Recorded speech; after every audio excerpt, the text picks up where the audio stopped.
ஸ்ரீ குருவாயூரப்பன் திருவடிகளே சரணம். இன்னைக்கு 3வது தசகத்தில் 2வது ஸ்லோகம் பார்க்கலாம். கதக்லிஷ்டம் கஷ்டம் தவ சரண சேவா ரசபரேபி அநாசக்தம் சித்தம் பவதி பத விஷ்ணு குருதயா பவத்பாதாம்போஜ ஸ்மரணரசிகோ நாம நிவகான் அகம் காயம் காயம் குகச்சன விவத்ஸ்யாமி விஜனே. நாம் வார்த்தைகளை பிரித்து முதல்ல படிக்கலாம்.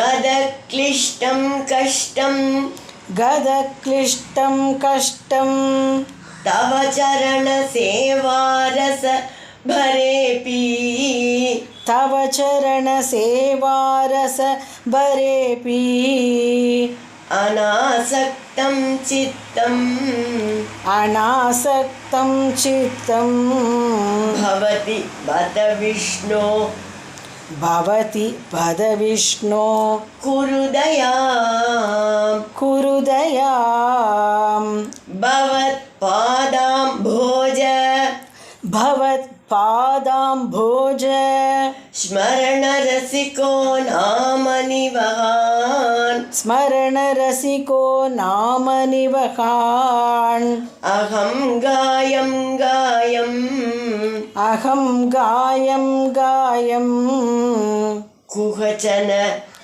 குஹச்சன விவத்ஸ்யாமி விஜனே விவத்ஸ்யாமி விஜனே. இப்போ நாம் இந்த ஸ்லோகத்தோட வார்த்தைகளை பிரித்து அர்த்தங்களை பார்க்கலாம். இந்த ஸ்லோகத்தில் பட்டதிரிகள் கொஞ்சம் வருத்தத்தோடு பேசுகிறார். என்னென்னா அவரோட நோயோட கஷ்டம் அவரால் தாங்க முடியல. கதக அப்படின்னா நோய், கத கிளிஷ்டம் கஷ்டம், என்னோட உடலும் மனசும் இந்த நோயினால் ரொம்ப கஷ்டப்படுறது. தவ சரண சேவாரசபரேபி, உங்கள் பாதார விந்தத்தில் பக்தியோடு சேவை செய்ய எனக்கு ஆசையாக இருக்குது. அநாசக்தம் சித்தம் பவதி, ஆனால் என் மனம் இந்த நோயோட கடுமையினால் அப்படி பக்தி பண்ண முடியாமல் சக்தி இல்லாமல் இருக்குது. பகவானே குருவாயூரப்பா குருதயாம், தயை செய்யுங்கள். பவத் பாதாம் போஜ ஸ்மரண ரசிகோ, நான் உங்கள் திருவடித் தாமரையை தியானித்து ரசிப்பவனாகவும், நாம நிவகான், நாமன்னா நேம் பேர், அது நமக்கு தெரியும். நிவகான்னா எண்ணிலடங்காத நிறைய, நாம நிவகான், உங்கள் எண்ணிலடங்காத நாமங்களை அகம் காயம் காயம் நான் பாடிக்கொண்டே, குகச்சன யாருமில்லாத விஜனே இடத்திலே விவத்ஸ்யாமி வசிக்க விரும்புகிறேன் என்று கூறுகிறார். இப்போ ஒவ்வொருவரையும் ஃபுல்லாக சொல்லலாம்.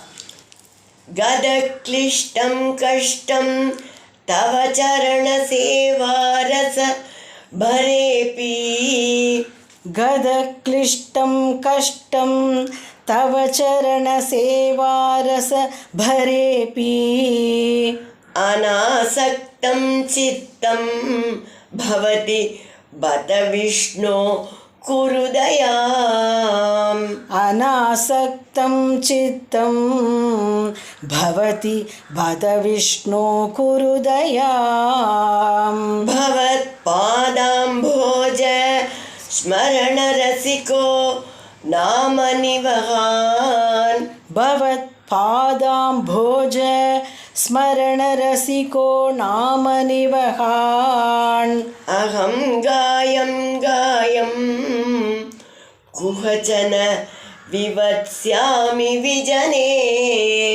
அகம் காயம் காயம் குஹச்சன விவத்ஸ்யாமி விஜனே.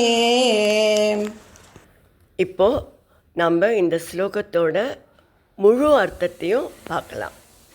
2வது ஸ்லோகத்தில் ஸ்ரீ பட்டதிரிகள் தன்னை வருத்தும் கொடுமையான நோயின் துன்பத்தை பற்றி சொல்லி வருத்தப்படுகிறார். ஹே குருவாயூரப்பா, என்னோட நோயினால் நான் படுற கஷ்டம் எனக்கு பக்திக்கு பெரிய தடையாக இருக்குது. உன் பாத கமலங்களை வணங்கிறது எப்படிப்பட்ட ஆனந்தம். ஆனால் அதில் ஈடுபடக்கூட என் மனம் ஆசை இல்லாமல் இருக்குது. ஐயோ, என்ன துர்பாகியம். குருவாயூரப்பா, உன்னுடைய பாத கமலங்களை தியானித்து ரசித்து ஆனந்தப்படுகின்ற பக்தனாக என்னை மாற்று. எப்போதும் உன் பாத கமலங்களை தியானித்து கொண்டு உன்னுடைய அளவிலடங்காத நாமங்களை பாடிக்கொண்டு ஜனசஞ்சாரமில்லாத ஒரு தனி இடத்தில் எங்காவது வாழ விரும்புகிறேன். அதற்கு குருவாயூரப்பா, நீதான் அருள் புரிய வேண்டும் என்று சொல்கிறார்.